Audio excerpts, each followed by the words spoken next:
فتح مکہ کے بعد عرب کے قبائل کثرت سے مسلمان ہوئے، مگر یہ لوگ زیادہ تر اسلام کا سیاسی غلبہ دیکھ کر مسلمان ہوئے تھے. ان کے اندر وہ ذہنی اور فکری انقلاب نہیں آیا تھا جو ابتدائی لوگوں میں آیا تھا. اسلام کے بعض احکام، خاص طور پر زکوٰۃ، ان کی آزادانہ زندگی کے لیے ناقابل برداشت معلوم ہونے لگی.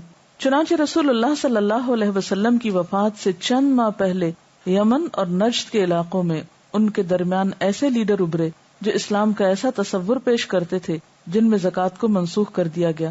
ان لیڈروں مثلاً اسود اور مسلمہ نے اپنی بات کو خدا کی بات ثابت کرنے کے لیے نبوت کا دعویٰ کر دیا تاکہ جس الہامی زبان میں زکوٰۃ کو فرض کیا گیا ہے اسی الہامی زبان میں اس کی فرضیت کو ساقط کیا جا سکے. اس قسم کی نبوت ان قبائل کی پسند کے عین مطابق ثابت ہوئی جو زکوٰۃ کو اپنے اوپر ایک بوجھ خیال کرتے تھے. چنانچہ انہوں نے جوک در جوک ان جھوٹے مدعیان نبوت کا ساتھ دینا شروع کیا. رسول اللہ صلی اللہ علیہ وسلم کی وفات سے ان لوگوں کا حوصلہ اور بڑھا اور یہ فتنہ تیزی سے پھیلنے لگا، حتیٰ کہ یہ حال ہوا کہ مکہ، مدینہ اور طائف کے سوا تمام عرب میں بیشتر لوگ باغی ہو گئے. کتنا مشکل وقت ہو سکتا ہے نا یہ. اسی کے ساتھ یہ خبریں بھی پھیلنے لگی کہ یہ لوگ منظم ہو کر مدینہ پہ حملہ کی تیاریاں کر رہے ہیں.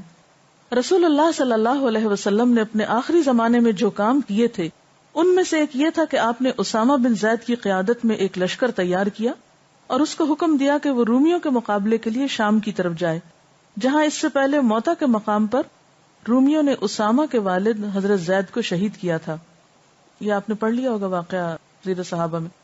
یہ لشکر روانہ ہو کر ابھی مدینہ کے باہر پہنچا تھا کہ اس کو رسول اللہ صلی اللہ علیہ وسلم کی وفات کی خبر ملی اور وہ خلیفہ اول کے حکم کے انتظار میں وہیں ٹھہر گیا. یہ اہم جملہ ہے، یہ لشکر روانہ ہو کر ابھی مدینہ کے باہر ہی پہنچا تھا کہ ان کو رسول اللہ صلی اللہ علیہ وسلم کی وفات کی خبر ملی. اس سے کیا بات پتہ چل رہی ہے آپ کو کہ ان لوگوں کو معلوم ہے کہ آپ بیمار ہیں اور شاید آپ کی بیماری بڑھ جائے، لیکن اس کے باوجود بھی کام نہیں روکا. اور ابھی یعنی لشکر کی تیاری اور اتنے لمبے سفر پہ جانا رومیوں کے مقابلے کے لیے، یہ سب کام معمولی تو نہیں تھا. اس سے پہلے روم کی طرف جب غزوہ تبوک کے موقع پر آپ صلی اللہ علیہ وسلم نے خود حرض المؤمنین علی القتال کا معاملہ کرتے ہوئے کس طرح لوگوں کو ابھارا تھا اور ساتھ لے کر گئے تھے، تو وہی راستہ تھا جو ایک مشقت بھرا راستہ تھا. لیکن صحابہ کرام ایک طرف کتنے غمگین ہو گئے آپ کی بیماری کی وجہ سے، اور دوسری طرف مشن، کام، مقصد، اس میں کوئی تاخیر نہیں. اور ابھی ذرا نکلے ہی ہیں کہ پتہ چل گیا کہ آپ کی وفات ہو گئی. وہ خلیفہ اول کے حکم کے انتظار میں وہیں ٹھہر گئے. رسول اللہ صلی اللہ علیہ وسلم کی وفات کے بعد حضرت صدیق اکبر نے اس لشکر کو آگے روانہ کرنا چاہا تو بیشتر صحابہ نے اختلاف کیا. انہوں نے کہا کہ سارا عرب باغی ہو رہا ہے، کسی وقت بھی مدینہ پہ حملہ ہو سکتا ہے، ایسی حالت میں لشکر کو مدینہ کے دفاع کے لیے یہاں رکھنا چاہیے، نہ کہ ایسے نازک موقع پر اس کو دور بھیج دیا جائے. مگر حضرت ابو بکر صدیق نے ایسی کسی رائے کو ماننے سے شدت سے انکار کر دیا. جنہوں نے وہ دلیل دی، بات تو بہت درست تھی کہ پہلے اپنا گھر سنبھالے اس کے بعد باہر جا کے لڑے، لیکن انہوں نے انکار کر دیا. کیوں؟ تمام بڑے بڑے صحابہ اسامہ بن زید کی سرداری میں مدینہ کے باہر جمع تھے. آپ کو معلوم ہے کہ اس لشکر میں حضرت عمر اور حضرت ابو بکر رضی اللہ تعالیٰ عنہ بھی اسامہ بن زید کی قیادت میں جا رہے تھے. ایک نوجوان کی قیادت تھی اور اس میں اکابر صحابہ ایک عام سپاہی کی حیثیت سے جا رہے تھے. اس وقت لوگوں کے اندر دو باتیں بحث کا موضوع بنی ہوئی تھی. ایک یہ کہ اتنے نازک موقع پر اسلامی لشکر کا مدینہ سے دور جانا حکمت کے خلاف ہے. دوسرا یہ کہ اسامہ بن زید ایک غلام کے لڑکے تھے، ایک غلام کے، آپ کو پتہ سیاہ فام تھے، حضرت ام ایمن کے بیٹے تھے، چپٹی ناک والے تھے. حضرت حسن اور ان کی عمر برابر کی تھی. جب آپ صلی اللہ علیہ وسلم بیٹھے ہوتے تھے کہ ایک گھٹنے پہ حضرت حسن بیٹھ جاتے تھے، دوسرے پہ اسامہ. ایک بہت خوبصورت ہے، حضرت حسن حضور صلی اللہ علیہ وسلم سے بہت مشابہت رکھتے تھے، اور دوسرے بالکل سیاہ بچے. آپ نے شاید کبھی ایسا منظر نہ دیکھا ہو، باہر جو لوگ بیبی سٹنگ کرتے ہیں نا تو ان کے گھر میں بھانت بھانت کے رنگ رنگ کے بچے ہوتے ہیں. ایک دو دفعہ مجھے اس طرح کے سین دیکھنے کا اتفاق. بعض اوقات یہ ہوتا ہے کہ مکس میرجز ہوتی ہیں تو ایک بچہ کالا ہے اور ایک سفید ہے. تو بہرحال آپ صلی اللہ علیہ وسلم دونوں کو برابر کا پیار کرتے تھے، اور خود تربیت کی تھی حضرت اسامہ کی آپ نے. غلام کے لڑکے، کیونکہ ان کا معاشرہ ایسا تھا نا وہاں، جو غلامی تھی ایک بہت بڑا داغ ہوتا تھا کسی کے لیے. اس لیے بہت سے لوگوں کو ان کی سرداری پہ انقباض تھا، یعنی اندر دل نہیں ابھی پوری طرح مانا تھا کہ اس بچے کے ساتھ نیز وہ یہ بھی کہتے تھے کہ اسامہ ابھی صرف 17 سال کے نوجوان ہیں، اونلی 17، اور ان کی ماتحتی میں بڑے بڑے صحابہ ہیں. لوگوں کو خیال تھا کہ کسی معمر قریشی کو سردار مقرر کر دیا جائے تو زیادہ بہتر، عقل تو یہی کہہ رہی تھی. لیکن عمر فاروق بھی ابتداً اس لشکر میں شامل تھے. وہ لوگوں کا پیغام لے کر حضرت ابوبکر کے پاس روانہ ہوئے. حضرت ابوبکر نے پہلی بات سن کر فرمایا، لشکر کی روانگی کے بعد اگر میں مدینہ میں تنہا رہ جاؤں اور درندے مجھ کو پھاڑ کھائیں تب بھی میں ایک ایسے لشکر کی روانگی کو نہیں روک سکتا جس کو خود رسول اللہ صلی اللہ علیہ وسلم نے روانہ فرمایا. اطاعت رسول کو دیکھیے آپ، کوئی عقل، کوئی جواز، کوئی تعویل، کوئی حکمت، کوئی چیز آڑے نہیں آ رہی. اور ہمارا سنت پہ عمل کے وقت حال کیا ہوتا ہے؟ ہر طرف سے جو مطمئن ہو جاتے پھر کہتے ہیں کہ ہاں ٹھیک ہے، مان لینا چاہیے. اس میں لاجک ہے. لاجک جب تک پتہ نہ چلے مان کے نہیں دیتے بات کوئی. دوسرے پیغام کو سن کر آپ نے فرمایا، کیا ان کے دلوں میں ابھی تک جاہلی فخر اور تکبر کا اثر باقی ہے؟ کہ یہ اسامہ کی سرداری پر راضی نہیں ہے، یہ جاہلی فخر اور تکبر باقی ہے. وہ ذرہ برابر تکبر والی بات آ گئی نا. یہ کہہ کر آپ اٹھے اور لشکر کو خود رخصت کرنے کے لیے پیدل چل کر لشکرگاہ تک پہنچے. اسامہ بن زید کو ان کے لشکر کے ساتھ روانہ کیا. جب اسامہ اپنی سواری پر چلے تو آپ ان کے ساتھ ساتھ باتیں کرتے ہوئے چلنے لگے. اسامہ نے کہا، یا تو آپ بھی سوار ہو جائیں یا میں سواری سے اتر جاؤں. حضرت ابوبکر صدیق رضی اللہ تعالیٰ عنہ نے فرمایا، نہ میں سوار ہوں گا نہ تم کو سواری سے اترنے کی ضرورت ہے. یہ خلیفہ اول کی طرف سے گویا لوگوں کے سوال کا عملی جواب تھا. خلیفہ کو اسامہ کے رکاب میں چلتے دیکھ کر سب کا انقباض ختم ہو گیا. اس کو کہتے ہیں تواضع، اس کو کہتے ہیں رائی برابر تکبر نہ ہونا. اسامہ کی سرکردگی میں صحابہ کا لشکر رومی علاقے کی طرف روانہ ہوا تو اس کی خبریں چاروں طرف پھیل گئیں. بہت سے مخالفین کے لیے یہ مسلمانوں کے اعتماد کا مظاہرہ بن گیا. انہوں نے سوچا کہ مدینہ والوں کے پاس کافی طاقت ہوگی، جبھی تو اس نازک وقت میں اتنا بڑا لشکر دارالسلطنت سے دور بھیج رہے ہیں. بہت سے لوگوں نے سوچا کہ مدینہ پر اقدام کرنے میں ہم کو توقف کرنا چاہیے، پہلے یہ دیکھنا چاہیے کہ مسلمانوں اور رومیوں کی جنگ کا کیا نتیجہ نکلتا ہے. اگر مسلمانوں کو اس جنگ میں شکست ہوتی ہے تو وہ اور زیادہ کمزور ہو جائیں گے، اس کے بعد ان کے اوپر اقدام کرنا زیادہ مناسب ہوگا. ان کو کمزور اور کر لو پھر آئیں گے. اسامہ بن زید کے لشکر کو رومیوں کے خلاف مہم میں زبردست کامیابی ہوئی. اس مہم میں ان کو 40 دن لگے. اسامہ بن زید اس مہم کی قیادت کے لیے موزوں ترین شخص تھے، کیونکہ ان کے باپ زید بن حارثہ کو رومیوں نے موتا کی جنگ میں شہید کیا تھا. ان کے دل میں اپنے باپ کا انتقام لینے کا جذبہ بھڑک رہا تھا. اسامہ کی رہنمائی میں اسلامی لشکر انتہائی بے جگری سے لڑا، رومیوں کو شکست دی. اس کے بعد وہ کافی قیدی اور مال غنیمت لے کر مدینہ واپس آئے. یہ دیکھ کر باغیوں کے حوصلے ٹوٹ گئے اور نسبتاً زیادہ آسانی کے ساتھ ان کو زیر کر لیا گیا. رسول صلی اللہ علیہ وسلم کی پیروی ان کے لیے دشمنوں پر غلبے کا ذریعہ بن گئی. اسی لیے یہ بات ہمیشہ یاد رکھیں، جتنا سنت سے زیادہ قریب ہوں گے اتنا ہی زیادہ کامیابی کی طرف بڑھیں گے. کہیں دائیں بائیں آگے پیچھے اوپر نیچے دیکھنے کی ضرورت نہیں. بہترین اسوہ حسنہ موجود ہے ہر چیز میں رہنمائی کے لیے، اور اگر وہ موجود ہے تو پھر اس چیز کا شکوہ ہی نہیں ہونا چاہیے ہمیں یہ نہیں بتایا گیا، ہمیں وہ نہیں بتایا گیا. ان کے اندر چونکہ وہ چیز پلس پوائنٹ ہے، یعنی نیت تو وہ اللہ کے لیے، یہ مقصد نہیں کہ وہ اس کے خاطر اتنی دور جا رہے ہیں، نیت وہ ہے، لیکن چونکہ وہ ایک نفسیاتی حربے کے طور پر وہ چیز کام آ رہی ہے نا. اور اس میں آپ دیکھیے کہ پھر بعد کے لوگوں کے لیے بھی ایک روایت بن گئی نا کہ محمد بن قاسم بھی 17 سال کی عمر میں ان کو بھی بھیجنے کا ایک سنت موجود تھی. تو اس لیے ٹین ایجرز کو دین کی طرف لانے کی ضرورت ہے، اسکولوں میں جانے کی ضرورت ہے، اپنے جذبات پر کنٹرول رکھ کر پھر مشن کے لیے، کیونکہ اصل محبت تو آپ صلی اللہ علیہ وسلم سے یہی تھی نا کہ جس کام کے لیے انہوں نے کہہ دیا وہ کر لیں. اور ہم ایسے مواقع پر اپنے رونے سے نہیں نکلتے. اس میں اگر آپ دیکھیں نا اسامہ بن زید کے حالات جو ہیں سیرت صحابہ میں، کہ حضرت اسامہ فرماتے ہیں جب نبی صلی اللہ علیہ وسلم پر بیماری کا شدید حملہ ہوا تو میں اور میرے چند ساتھی تیمارداری کے لیے آپ کی خدمت میں حاضر ہوئے. بیماری کی شدت کی بنا پہ آپ بالکل خاموش تھے. آپ اپنا ہاتھ اوپر اٹھاتے پھر اسے مجھ پہ رکھ دیتے. میں سمجھ گیا کہ آپ میرے حق میں دعا کر رہے ہیں. دیار شام، مصر اور شمالی افریقہ کو فتح کر کے بحر ظلمات تک اسلامی سلطنت کا جھنڈا لہرا دیا، داردم کو فتح کیا. کہتے ہیں کہ لوگوں میں یہ بات مشہور ہو گئی کہ حضرت اسامہ کے لشکر سے بڑھ کر آج تک کوئی لشکر اتنی کثرت سے مال غنیمت نہیں لایا. حضرت فاروق اعظم جو تھے وہ ان کو اہمیت دیتے تھے نا حضرت اسامہ کو، اور ان کا وظیفہ اپنے بیٹے سے زیادہ مقرر کیا. اسامہ کے لیے 4,000 اور بیٹے کے لیے 3,000. تو بیٹے نے شکایت کی تو کہا بیٹے افسوس تجھے علم نہیں, سنو اس کا باپ تیرے باپ سے زیادہ حضور صلی اللہ علیہ وسلم کو عزیز تھا اور وہ خود بھی آپ صلی اللہ علیہ وسلم کو تجھ سے زیادہ پیارے تھے. یہ سن کر حضرت عمر کے بیٹے خاموش ہو گئے اور اس وظیفے پہ راضی ہو گئے جو ان کے لیے مقرر کیا گیا. حضرت عمر بن خطاب جب اسامہ سے ملتے خوشی سے پکار اٹھتے, خوش آمدید میرا سردار آ گیا. جب کوئی ان سے صالحانہ انداز پہ تعجب کرتا تو فرماتے تمہیں معلوم نہیں ایک موقع پر رسول اللہ صلی اللہ علیہ وسلم نے اسامہ کو میرا امیر بنایا تھا, رضی اللہ تعالی عنہم ورضوا. بہقی اور ابن عساکر نے حضرت عروہ بن زبیر سے روایت کیا ہے رسول اللہ صلی اللہ علیہ وسلم نے غزوہ ذات السلاسل کے لیے ایک دستہ حضرت عمرو بن العاص کی سرداری میں بھیجا. یہ جگہ شام کے اطراف میں تھی. حضرت عمرو بن العاص جب وہاں پہنچے اور حالات معلوم کیے تو دشمن کی کثرت سے ان کو خوف پیدا ہوا.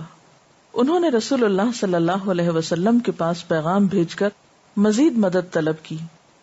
آپ نے مہاجرین کو بلایا اور 200 آدمیوں کا ایک دستہ تیار کیا. اس دستہ میں حضرت ابو بکر اور حضرت عمر وغیرہ بھی شامل تھے. آپ نے حضرت ابو عبیدہ بن الجراح کو اس دستے کا امیر مقرر کیا اور حکم دیا کہ فوراً روانہ ہوں اور حضرت عمرو بن العاص سے جا کر مل جائیں. اچھا, اس سے کیا سیکھا آپ نے, کیا سیکھا اس پیراگراف سے؟ میں اس دیکھتی ہوں کہ نبی صلی اللہ علیہ وسلم کے یہ دونوں بہت قریب تھے نا, حضرت ابو بکر اور حضرت عمر, لیکن بارہا آپ دیکھیں گے کہ ان کے دستے کا امیر کسی اور کو بنا دیا گیا. اس سے کیا بات سمجھ میں آتی ہے؟ اچھا, ہمارے ملک میں مشکل یہ ہے یا ہمارے کلچر میں مشکل یہ ہے کہ اگر ایک دفعہ کوئی ایم این اے بن گیا ہے تو وہ کوئی تیسری چوتھی اگر گورنمنٹ میں بنا تھا پرانی تو اس میں بھی فلاں ایم این اے, اچھا وہ ساری زندگی وہ ٹائٹل چپک کے رہ جاتا ہے اور وہ ہٹانا نہیں چاہتے. کوئی منسٹر ایک دفعہ بن گیا, وہ ساری زندگی کے لیے وہ ٹائٹل اس کو مل گیا, چاہے وہ منسٹر رہے یا نہ رہے. یعنی عہدوں کی جو محبت ہے, حب جاہ, جیسے حب مال ہوتی ہے نا, اسی طرح حب جاہ, جاہ اس کو کہتے ہیں, یعنی رتبوں اور عہدوں اور مرتبوں کی جو خواہش ہے. اور اگر اس میں کوئی کمی بیشی ہو جائے تو اس کو انا کا مسئلہ بنا لیا جاتا ہے. آپ دیکھیں ہمارے ملک میں جو سیاست چل رہی ہے, قتل و غارت, تباہی, فساد, بگاڑ اور ملک جو پیچھے جا رہا ہے, آپ نے کبھی سوچا اس کی ایک بہت بڑی وجہ کیا ہے؟ ایک دوسرے کو ایکسپٹ نہ کرنا. اگر ایک ہی حکومت آ گئی ہے تو دوسرا اس کو ایکسپٹ نہیں کر رہا, اور سارا وقت وہی ریشہ دوانی اور سارے وسائل اور طاقتیں اور انرجیز ایک دوسرے کو گرانے میں استعمال ہو رہے ہیں. لیکن نبی صلی اللہ علیہ وسلم کی تربیت میں آپ دیکھیں کہ شروع سے ہی اس طرح کی تربیت نظر آتی ہے کہ کبھی ایک آگے ہے, کبھی دوسرا, کبھی ایک امیر بن رہا, کبھی دوسرا, لیکن کبھی بھی انا کا مسئلہ آپ کو یہاں نظر نہیں آئے گا. حضرت ابو عبیدہ بن جراح کا دستہ جب منزل پہ پہنچا اور دونوں دستے ساتھ ہو گئے تو یہ سوال پیدا ہوا کہ دونوں کا امیر کون ہو. اب دونوں کا امیر کون ہو؟ پہلے ایک امیر بنایا گیا, اب دوسرا, اب کلیش.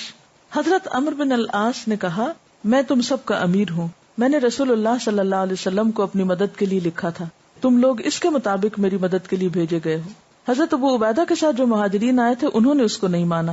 انہوں نے حضرت عمرو بن العاص سے کہا تم اپنے ساتھیوں کے امیر ہو اور ابو عبیدہ ہمارے امیر ہیں. بل انت امیر اصحابک و ابو عبیدہ امیر المہاجرین. حضرت عمرو بن العاص اس تقسیم پر راضی نہیں ہوئے. انہوں نے اصرار کیا کہ تمہاری حیثیت امدادی فوج کی ہے, تم لوگ میرا ساتھ دینے کے لیے بھیجے گئے ہو. انما انتم امددت بکم فانا القائد. حضرت ابو عبیدہ بن الجراح نے جب یہ حال دیکھا تو کہا اے عمرو تم پر واضح ہو کہ رسول اللہ صلی اللہ علیہ وسلم نے مجھ کو رخصت کرتے ہوئے جو آخری عہد لیا وہ یہ تھا کہ جب تم اپنے ساتھی کے پاس پہنچو تو دونوں اتفاق کے ساتھ مل کر کام کرنا, باہم اختلاف نہ کرنا. بس خدا کی قسم اگر تم میری بات نہ مانو گے تب بھی میں تمہاری اطاعت کروں گا. راوی کہتے ہیں کہ اس کے بعد ابو عبیدہ نے امارت عمرو بن العاص کے حوالے کر دی اور ان کی ماتحتی میں کام کرنے پر راضی ہو گئے. فسلم ابو عبیدۃ الامارۃ لعمرو بن العاص.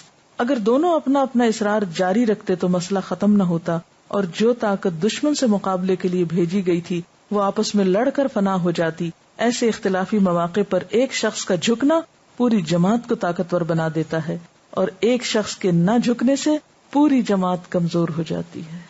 کتنا زبردست سبق ہے اس میں. جھکنا اگرچہ کیا نظر آتا ہے, کمزوری کی علامت, حقیقت میں کیا ہے, طاقت. اور آپ صلی اللہ علیہ وسلم کی دور رس نگاہ جو تھی وہ دیکھ رہی تھی. اور پھر آپ دیکھیں کہ آپ کے جو ساتھی ہیں ابو عبیدہ بن جراح کے, وہ نہیں مان رہے ایسے مواقع پر. عوام ہوتی ہے وہ لیڈرز کو خراب کرتی ہے. ہرگز نہ ماننا ہم تمہارے ساتھ ہیں، لڑ بھر جاؤ. ہاں ٹھیک ہے. نمبر 11، رسول اللہ صلی اللہ علیہ وسلم کی اولاد میں سب سے آخری ابراہیم تھے. وہ ماریہ قبطیہ کے بطن سے 9 ہجری میں پیدا ہوئے. تقریباً 18 ماہ کی عمر میں ابراہیم کی وفات ہو گئی. کتنے تھے وہ؟ 1.5 سال کے. جی ہاں. جس دن ان کی وفات ہوئی اس دن سورج گرہن تھا. محمود پاشا فلکی کی تحقیق کے مطابق یہ 29 شوال 10 ہجری کی تاریخ تھی. قدیم زمانے میں گرہن کے متعلق طرح طرح کے توہماتی خیالات پھیلے ہوئے تھے. انہی میں سے یہ تھا کہ جب کوئی بڑا آدمی مرتا ہے تو سورج گرہن یا چاند گرہن ہوتا ہے. ابراہیم کی وفات کے دن جب سورج گرہن پڑا تو لوگوں نے کہنا شروع کیا کہ پیغمبر کے بیٹے کی موت کی وجہ سے یہ سورج گرہن ہوا ہے. رسول اللہ صلی اللہ علیہ وسلم کو معلوم ہوا تو آپ نے بتایا کہ موت کے واقعے سے اس کا کوئی تعلق نہیں. کیوں یہ بتایا؟ کیونکہ آپ اپنی امت کو توہمات سے پاک کرنا چاہتے تھے. جو توہمات ہوتے ہیں یہ انسان کے دین اور عام روزمرہ زندگی کے لیے بہت نقصان دہ ہوتے ہیں. ان میں پڑھ کے انسان کا سارا کانفیڈنس ختم ہو جاتا ہے، عمل سے دور ہو جاتا ہے، انسان خوف کا شکار ہو جاتا ہے. ابو موسیٰ اشعری کی روایت کے مطابق آپ نے فرمایا، یہ نشانیاں جو اللہ بھیجتا ہے وہ نہ کسی کی موت کی وجہ سے ہوتی ہیں اور نہ کسی کی زندگی کی وجہ سے، بلکہ ان کے ذریعے اللہ اپنے بندوں کو ڈراتا ہے. پس جب تم اس قسم کی چیز دیکھو تو ڈر کے ساتھ اللہ کو یاد کرو اور اس کو پکارو اور اس سے مغفرت مانگو. سورج گرہن یا چاند گرہن محض اتفاقاً نہیں ہوتے بلکہ متعین فلکیاتی قانون کے تحت ہوتے ہیں. سورج اور چاند دونوں نہایت محکم قدرتی اصول کے مطابق حرکت کر رہے ہیں. اس حرکت کے دوران کبھی ایسا ہوتا ہے کہ زمین سورج اور چاند کے درمیان آ جاتی ہے. اس طرح سورج کی روشنی چاند تک نہیں پہنچ پاتی اور چاند گرہن ہو جاتا ہے. اسی طرح کبھی ایسا ہوتا ہے کہ چاند زمین اور سورج کے درمیان آ جاتا ہے. اس کے نتیجے میں سورج کی روشنی زمین تک نہیں پہنچ پاتی. ٹھیک ہے نا. اور وہ صورت پیش آتی ہے جس کو سورج گرہن کہا جاتا ہے. گویا سورج گرہن کا مطلب سورج کا چاند کی اوٹ میں آ جانا ہے. سورج کا چاند کی اوٹ میں آ جانا. اور چاند گرہن ہے کہ زمین کی اوٹ میں آنے کی وجہ سے سورج کی روشنی چاند تک نہ پہنچے. جو کچھ ہوتا ہے معلوم فلکیاتی نظام کے مطابق ہوتا ہے. مثلا 16 فروری 1980 کو جو سورج گرہن پڑا وہ بہت پہلے سے فلکیات دانوں کو معلوم تھا. نہایت صحت کے ساتھ اس کے اوقات متعین کیے جا چکے تھے. انہی متعین اوقات کے مطابق وہ شروع اور ختم ہوا اور اس طرح کے گرہن برابر ہوتے رہتے ہیں. البتہ ان کے دکھائی دینے کے علاقے الگ الگ ہوتے ہیں. کہیں مکمل گرہن دکھائی دیتا ہے، کہیں جزئی گرہن. مکمل سورج گرہن کے وقت سورج کی روشنی تقریباً 1000 گنا کم ہو جاتی ہے. سنت یہ ہے کہ سورج گرہن اور چاند گرہن کے موقع پر نماز پڑھی جائے. یہ نماز اللہ کے آگے اپنے عجز اور بے بسی کا اظہار ہوتا ہے. یعنی انسان کتنا بے بس ہے کہ اگر اللہ تعالیٰ روشنی نہ دکھانا چاہے اور کسی چیز کو اوٹ بنا دے تو انسان اس اوٹ کو ہٹا نہیں سکتا. سورج اللہ کی بہت بڑی نعمت ہے. اس کے ذریعے اللہ نے ہمارے لیے روشنی اور حرارت کا مستقل انتظام کیا ہے. سورج گرہن یہ بتانے کے لیے ہوتا ہے کہ جس خدا نے اس کو روشن کیا وہی اس کو مان بھی کر سکتا ہے. اللہ ہر چیز پہ قادر ہے. وہ جس نعمت کو جب چاہے واپس لے لے. اس لیے جب گرہن ہو تو آدمی کو چاہیے کہ اللہ کو یاد کرے، اللہ کے مقابلے میں اپنی محتاجی کا تصور کر کے اللہ کے آگے گر پڑے. وہ پکار اٹھے کہ خدایا اگر تو سورج کو بجھا دے تو کوئی اس کو جلانے والا نہیں، اور اگر تو ہم کو روشنی اور حرارت سے محروم کر دے تو کوئی ہم کو روشنی اور حرارت دینے والا نہیں. گرہن کا یہ معاملہ صرف چاند اور سورج تک مخصوص نہیں. اس قسم کے واقعات اللہ کی دوسری نعمتوں کے ساتھ بھی مختلف صورتوں میں پیش آتے ہیں. صحت کے ساتھ بیماری گویا جسم کا گرہن ہے. ٹھیک ہے. اچھے موسم کے ساتھ خراب موسم گویا فضا کا گرہن ہے. اس طرح ایک ملی ہوئی نعمت کو تھوڑی دیر کے لیے روک کر اس کے نعمت ہونے کا احساس دلایا جاتا ہے تاکہ آدمی کے اندر شکر کا جذبہ ابھرے اور وہ یہ سوچے کہ اگر اللہ اس کو مستقل طور پر چھین لے تو آدمی کا کیا حال ہوگا. اللہ کو اپنے بندوں سے سب سے زیادہ جو چیز مطلوب ہے وہ یہ کہ اپنے رب سے ڈریں. انسان کو ڈرنے والا بنانے کے لیے جو اہتمام کیے گئے ہیں ان میں سے ایک قسم کا اہتمام وہ ہے جس کو گرہن کہا جاتا ہے. زمین مسلسل حرکت میں ہے. اس کے علاوہ زمین کے گولے کے اندرونی حصہ نہایت گرم پگھلے ہوئے مادے کی صورت میں ہے جو ہر وقت کھولتے ہوئے پانی کی طرح جوش میں رہتا ہے. اس کے باوجود ہمارے قدموں کے نیچے زمین کی سطح بالکل ٹھہری ہوئی حالت میں ہے. یہ ہمارے لیے بہت بڑی نعمت ہے مگر عام حالات میں ہم کو اس کے نعمت ہونے کا احساس نہیں ہوتا. اس لیے کبھی کبھی بھونچال کے ذریعے زمین کی اوپری سطح کو ہلا دیا جاتا ہے تاکہ آدمی یہ جانے کہ خدا نے اس کے لیے تباہ کن لاوا کو کس طرح بند کر رکھا ہے، یعنی انسان کے لیے کتنا محفوظ کیا ہوا ہے. اگر وہ اس کو آزاد کر دے تو انسان کا کیا حال ہو. اس طرح بارش ایک عجیب و غریب نعمت ہے. سورج کے اثر سے پانی کے بخارات کا اوپر اڑ جانا، ان کا بدلیوں کی صورت میں جمع ہونا، پھر ہوا کے ذریعے جگہ جگہ باران رحمت بن کر نازل ہونا، پھر زمین کو سرسبز و شاداب کرنا، یہ سب خداوندی رحمت کے عجیب و غریب کرشمے ہیں جو وہ مستقل طور پر اپنے بندوں کے لیے کرتا رہتا ہے. مگر خود بخود ملتے رہنے کی وجہ سے آدمی اس نعمت کی قدر بھول جاتا ہے. اس لیے کبھی کبھی زمین پر خشک سالی پیدا کی جاتی ہے تاکہ آدمی کا شعور جاگے اور وہ خدا کی نعمت کی قدر کر سکے. ہوا کیسی عجیب و غریب نعمت ہے. ہوا ہر آن ہم کو تازہ آکسیجن پہنچا رہی ہے. ٹھنڈی ہوا کے جھونکے خدائی پنکھے کی طرح ہم کو فرحت بخشتے رہتے ہیں. ہوا بارش کے نظام کو درست کرتی ہے. ہوا کے بے شمار فائدے ہیں، مگر جس طرح وہ ہماری آنکھوں کو نظر نہیں آتی اسی طرح اس کی اہمیت بھی ہمارے شعور سے اوجھل ہو جاتی ہے. اس لیے کبھی کبھی ہوا کو طوفان بنا دیا جاتا ہے تاکہ آدمی یہ جانے کہ ہوا کی صورت میں اللہ نے اس کی زندگی کے لیے کیسا حیران کن انتظام کر رکھا ہے. اس طرح ہر چیز کا ایک گرہن ہے اور وہ اس لیے آتا ہے کہ آدمی کے اندر نعمت کے احساس کو جگائے. قرآن میں ارشاد ہوا ہے سورۃ واقعہ میں، اس چیز کو دیکھو جس کو تم بوتے ہو، تم اس سے کھیتی اگاتے ہو یا اس کو کھیتی بنانے والے ہم ہیں. اگر ہم چاہیں تو اس کو بھس بنا کر رکھ دیں، پھر تم باتیں بناتے رہ جاؤ کہ ہم قرضدار ہو گئے، بلکہ ہم تو بالکل محروم ہو گئے. پانی کو دیکھو جس کو تم پیتے ہو، کیا تم نے اس کو بادل سے اتارا ہے یا ہم ہیں اتارنے والے؟ اگر ہم چاہیں تو اس کو کھاری کر دیں، پھر کیوں تم شکر نہیں کرتے؟ آگ کو دیکھو جس کو تم جلاتے ہو، کیا تم نے اس کا درخت پیدا کیا ہے یا ہم ہیں پیدا کرنے والے؟ ہم ہی نے اس کو بنایا ہے یاد دلانے کے لیے اور تمہارے استعمال کے لیے. بس اللہ کے نام کی پاکی بیان کرو جو سب سے بڑا ہے. ہماری پوری زندگی ایسی خدائی نعمتوں کے اوپر نربھر ہے جو کسی بھی وقت لی جا سکتی ہیں. اس لیے آدمی کو چاہیے کہ وہ اپنے خالق و مالک کا شکر گزار بنے تاکہ وہ اپنی نعمتوں سے کبھی اس کو محروم نہ کرے. شکر گزاری ہی آدمی کو نعمتوں کا مستحق بناتی ہے، موجودہ دنیا میں بھی اور موت کے بعد آنے والی آخرت میں بھی. بس کافی ہے.